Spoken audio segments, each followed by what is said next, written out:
అందరికీ నమస్కారం అండి. శ్రీ పద్మావతి అమ్మవారి కార్తీక బ్రహ్మోత్సవాల సందర్భంగా రెండవ రోజు వాహన సేవల గురించి మీకు ఇప్పుడు చెప్పబోతున్నాను. ముందుగా మీరు మా ఛానల్ని ఫస్ట్ టైం చూస్తున్నట్టుగా అంటే లైక్ చేయండి, సబ్స్క్రైబ్ చేసుకోండి. మీరు లైక్ చేసే కొద్దీ ఈ వీడియోని మరి యూట్యూబ్ వారు ఇంకొంతమందికి ప్రమోట్ చేయడం జరుగుతుంది. డైలీ అప్డేట్స్ కోసం మా ఛానల్ వాట్సాప్ ఛానల్కు బయోలో లింక్ ఇవ్వబోతుంది, దాన్ని ఫాలో చేసేయండి. ఇప్పుడు నెక్స్ట్ పద్మావతి అమ్మవారి కార్తీక బ్రహ్మోత్సవాల సందర్భంగా రెండవ రోజు శుక్రవారం ఉదయం 7 తలల గల పెద్ద శేషన వాహనంపై పరమపద వైకుంఠనాథుని అలంకారంలో అమ్మవారు భక్తులకు అభయమిచ్చారు. ఆశ్వాలు వృషభాలు గజాల ముందు కదులుతుండగా మంగళ వాయిద్యాల భక్తుల కోలాటాలు చెక్క భజన నడుమ అమ్మవారి ఆలయ 4 మాడ వీధుల్లో భక్తులకు దివ్య దర్శనం ఇచ్చారు. ఉదయం 8 గంటల నుండి 10 గంటల వరకు వాహన సేవ సాగింది. అడుగడుగున భక్తుల కొబ్బరికాయలు కర్పూర హారతులు సమర్పించి అమ్మవారికి సేవించుకున్నారు.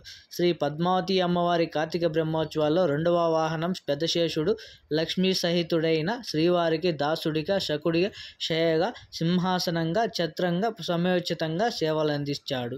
అభయపరహస్తమై శ్రీవారి పట్టమహిషి అలిమేలు మంగకు వాహనమై తన విశేష జ్ఞానాంబాలకు తోడై దేశభక్తిని తెలియజేస్తున్నాడు. సర్పరాజు అయిన శేషుని వాహన సేవను తిలకించి వారికి యోగశక్తి కలుగుతుంది. రాత్రి 7 గంటల నుండి 9 గంటల వరకు అమ్మవారు హంసవాహనంపై భక్తులకు కనువిందు చేయనున్నారు. వాహన సేవల్లో తిరుమల శ్రీ పెద్దజీయర స్వామి, శ్రీ చిన్నజీయర స్వామి, ఈవో శ్యామలరావు, జేఈఓ వీరబ్రహ్మం, గౌతమి, ఆలయ డిప్యూటీ ఈవో గోవిందరాజన్, ఆలయ అర్చకులు, ఇతర అధికారులు, విశేష సంఖ్యలో భక్తులు పాల్గొన్నారు. మరిన్ని వీడియోల కోసం మా ఛానల్ని సబ్స్క్రైబ్ చేసుకుని లైక్ చేయండి, షేర్ చేయండి. మా వాట్సాప్ ఛానల్ బయోలో లింక్ ఇస్తాను, ఫాలో అవ్వండి డైలీ అప్డేట్స్ కోసం. దర్శనం వివరాలు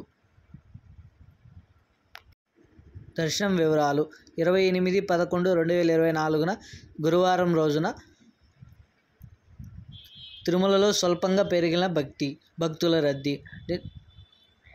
నిన్న స్వామివారిని దర్శించుకున్న భక్తుల సంఖ్య 56,952 మంది స్వామివారికి భక్తులు దర్శించుకున్నారు.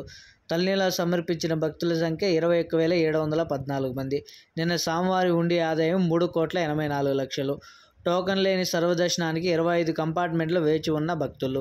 టోకెన్ లేని సర్వదర్శనానికి 13 గంటల సమయం పడుతుంది. ఎస్ఎస్టీ టోకెన్లు కలిగిన భక్తులు సుమారు 3 గంటల నుండి 4 గంటలకు సమయం పడుతుంది.